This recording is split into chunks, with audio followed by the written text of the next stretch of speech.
Boa noite a todos. Estamos começando mais uma live aqui sobre um assunto que envolve a reumatologia. Aliás, hoje é um assunto que envolve, claro, a reumatologia, mas também a gente vai falar um pouco de dermatologia. A gente sabe que doenças reumatológicas andam frequentemente de mãos dadas com doenças cutâneas e vice-versa. E nós vamos falar hoje de uma doença articular que está intimamente ligada a uma doença cutânea, chamada psoríase. Então, falando um pouquinho de psoríase, apesar de não ser da minha especialidade, nós reumatologistas precisamos entender um pouquinho, porque frequentemente a gente se defronta com quadros articulares, osteomusculares, reumáticos, em que nós temos que investigar se o paciente tem psoríase. Então a psoríase é uma doença comum, é uma doença cutânea comum, que afeta até 2, 3% da população. A população branca caucasiana é mais frequentemente afetada, principalmente populações que moram um pouco longe do Equador, mais longe do Equador. Essa doença cutânea, ela afeta tanto homens quanto mulheres, mais ou menos na mesma proporção. E é uma doença que começa principalmente no período de 30 a 40 anos, ou até um subgrupo um pouco mais tarde, né, em torno de 60 anos. Porém, é uma doença também que começa na infância. Então, todos os médicos, enfim, precisam estar atentos a essa doença cutânea. Porém, a gente tem falado então de que psoríase é uma doença cutânea, mas o entendimento mais moderno é que a psoríase é uma doença crônica, inflamatória, multissistêmica. Então ela não se restringe à pele. É muito claro isso nos estudos, mostrando que a psoríase cutânea ela está associada mais frequentemente à síndrome metabólica, à obesidade, ao diabetes mellitus, a neoplasias e também principalmente doenças reumáticas. Manifestações reumáticas dessa doença são bastante comuns. Então, talvez essa seja a melhor forma da gente entender a psoríase cutânea com as suas comorbidades associadas ou como uma doença realmente multissistêmica, né, que afeta vários outros órgãos e tecidos. E a gente deve falar um pouquinho agora durante a live sobre isto. A psoríase, então, como eu comentei, afeta tanto homens como mulheres, não tem predileção por gênero, né? E ela tem alguns fatores de risco. Um dos principais fatores de risco da psoríase é a genética. Então, é muito comum a história familiar da psoríase, muito comum mesmo. Nós vemos, então, o paciente sendo acometido com uma história familiar do pai ou da mãe com psoríase ou do filho com psoríase. Então, essa associação familiar é muito forte. Ela é mais comum em gêmeos monozigotos, por exemplo. E a psoríase também está associada a alterações, eu não diria, mas a alguns genes mais frequentemente estão presentes nos pacientes com psoríase. Bom, em relação ao quadro cutâneo da psoríase, ela pode se apresentar de várias formas na pele, essa doença. A mais comum é a chamada psoríase vulgar, que aparece em 70% das vezes, em torno disso. É uma psoríase que forma placas de margens bem definidas, que escamas mais grossas, né? E tem localizações de preferência, como no couro cabeludo ou na transição do couro cabeludo com a pele fora do couro cabeludo, né? E também regiões extensoras dos cotovelos, dos joelhos, a região também nas fendas glúteas, né? E também na região do umbigo. Essa é uma psoríase é a mais frequente, mas existem outras formas, né, mais incomuns, como a psoríase gutada e também a psoríase eritrodérmica e também pustulosa, além da psoríase invertida, que são em dobras. Qualquer uma dessas formas está mais associada com o assunto que a gente vai falar, que é com as manifestações reumáticas da psoríase. Porém, algumas formas cutâneas estão mais frequentemente associadas a artrite. Eu esqueci de comentar de forma importante que é o envolvimento ungueal, né? A psoríase afeta frequentemente a unha. E quando nós temos envolvimento ungueal e também no couro cabeludo, nós temos uma chance maior de desenvolver uma comorbidade chamada artrite psoriásica, né? Que são manifestações reumáticas da psoríase. Bom, o que mais que eu assim estudei aqui para vocês? Então, em relação ao tipo de envolvimento articular da psoríase, uma pergunta antes seria assim: bom, eu tenho psoríase, eu vou desenvolver artrite psoriásica? Nós não temos uma resposta definitiva, né? Porém, há alguns achados que aumentam o risco de você desenvolver psoríase, artrite ao longo do tempo, depois que você já tem o diagnóstico de psoríase. Por exemplo, se você tem envolvimento de unha, né, isso aumenta o risco de ter artrite adiante. Se você tem uma psoríase extensa, muito extensa na pele, isso também aumenta a chance de você ter psoríase, artrite psoriásica. Então, alguns indícios clínicos podem nos ajudar a avaliar o risco de ter artrite depois de desenvolver psoríase.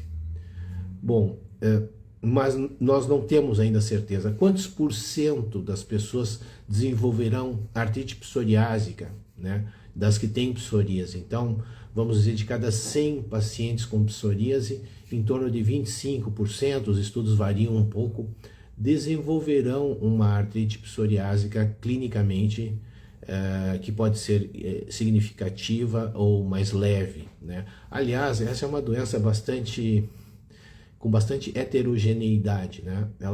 Ela pode ter um quadro cutâneo leve, né, que passa até desapercebido do próprio paciente, ou pode ter um quadro extenso, intenso, né, que gera grande estresse ao paciente que sofre desse problema cutâneo. Tá? Bom, do ponto de vista articular, então, quais são as manifestações que a psoríase pode dar? Que é o assunto da live.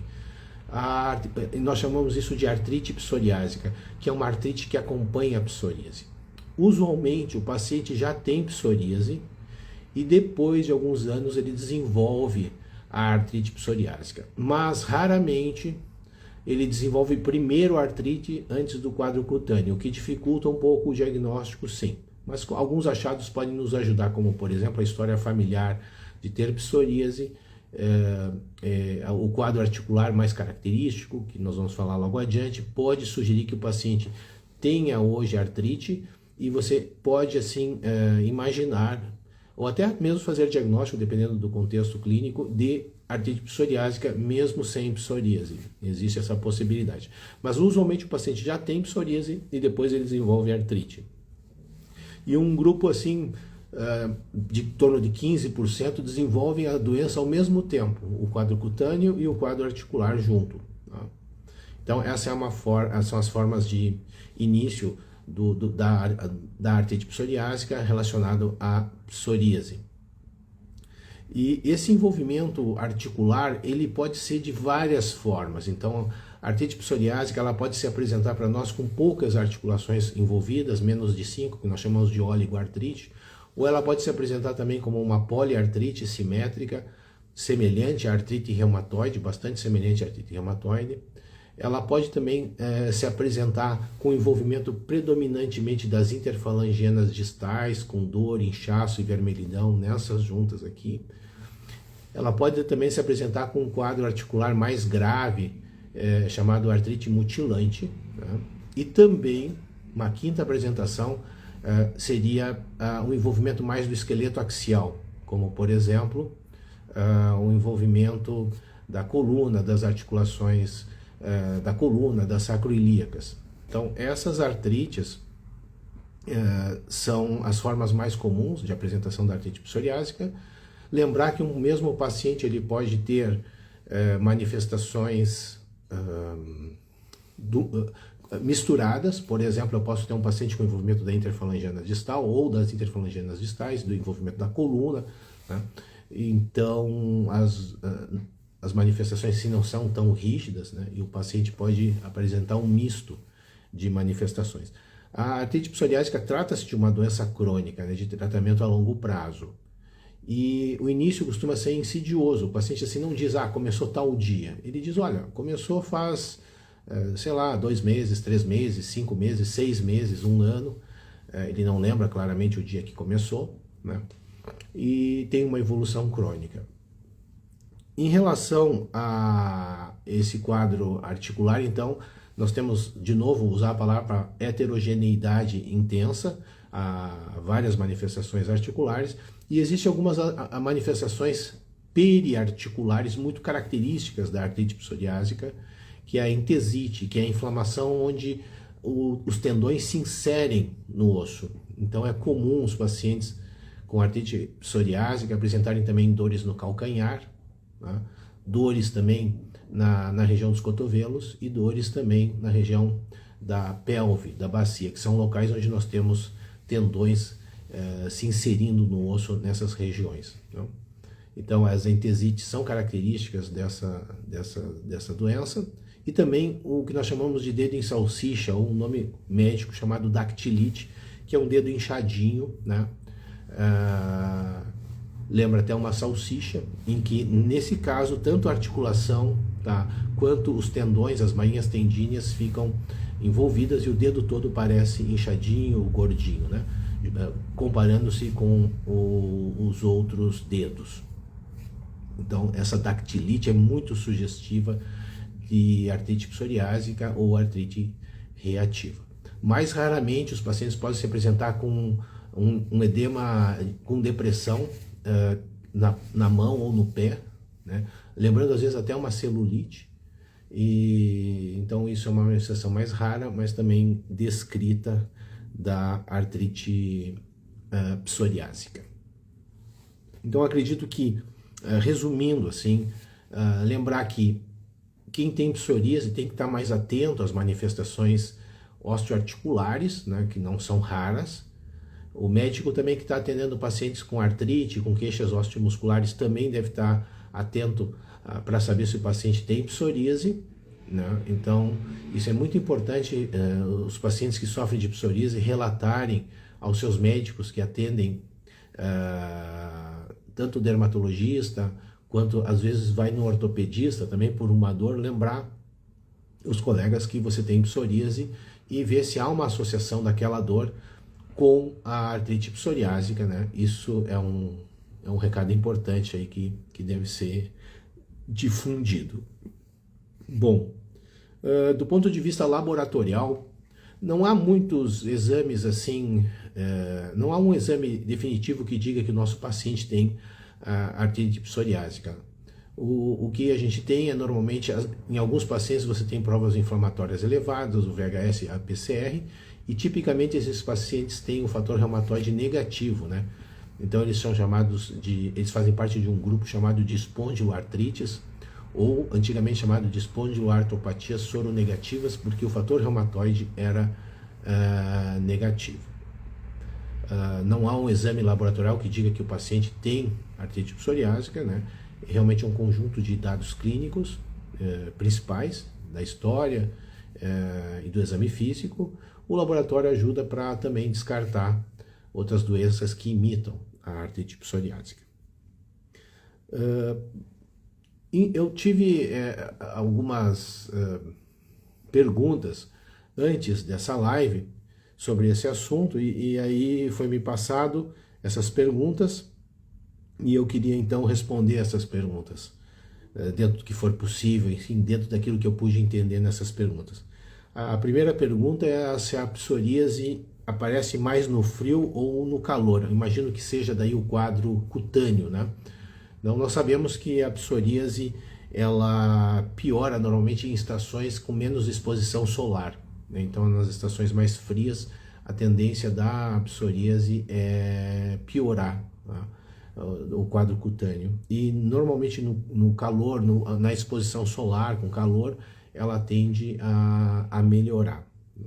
Uma outra pergunta interessante aqui que eu achei foi se ela afeta os olhos. A psoríase, sim, ela pode afetar os olhos de algumas formas, né? Mas, assim, a questão de envolvimento de pálpebras e conjuntivite pode aparecer nos pacientes com psoríase. Mas o que mais preocupa é a possibilidade de desenvolver uveíte, que é uma inflamação do trato uveal. E essa uveíte ela pode ser mais grave até do que a uveíte associada à espondilite anquilosante, né? Que é uma doença da família também, das espondiloartrites, né? É uma doença parente, vamos dizer assim. Então, se o paciente com artrite psoriásica, ou mesmo até só a psoríase, desenvolve olho vermelho, visão turva, dor no olho, ele deve imediatamente procurar seu oftalmologista e alertar o seu oftalmologista de que ele apresenta psoríase ou artrite psoriásica. Isso é bastante importante, essa informação. Se essa é uma doença comum na prática médica, o quadro cutâneo é bastante comum, né? 2, 3% da população sofre de psoríase cutânea. O quadro articular não é tão comum, tá?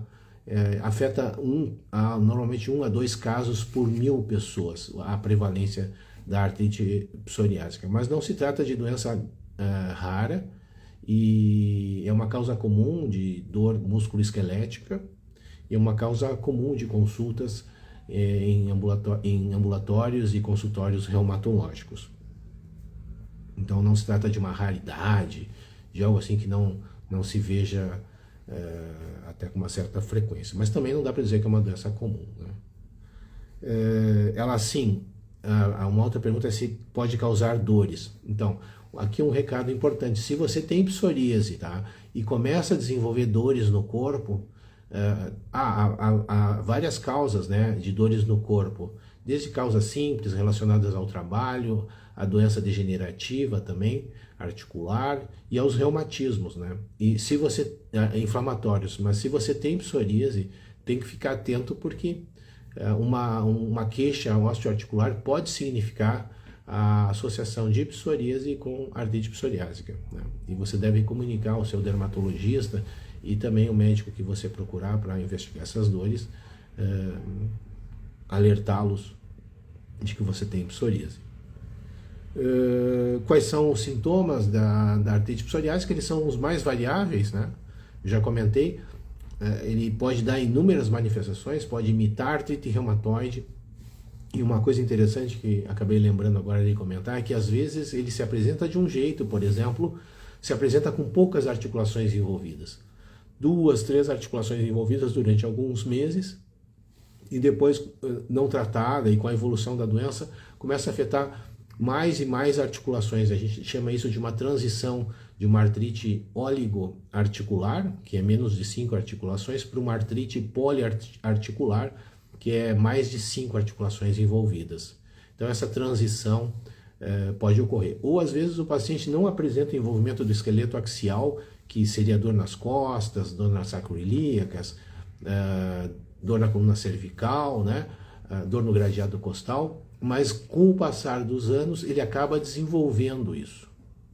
Então a gente tem que também ficar atento aos sintomas do esqueleto axial da coluna, porque pode ser manifestação de artrite psoriásica, né? Especialmente se o paciente apresenta psoríase ou tem casos de psoríase na família também. Então era isso, eu queria agradecer a atenção de todos que estão aqui comigo e aqueles que virão assistir esse vídeo e desejar a todos um bom início de semana e até uma próxima live que a gente deve organizar nas próximas semanas, tá? Um abraço a todos.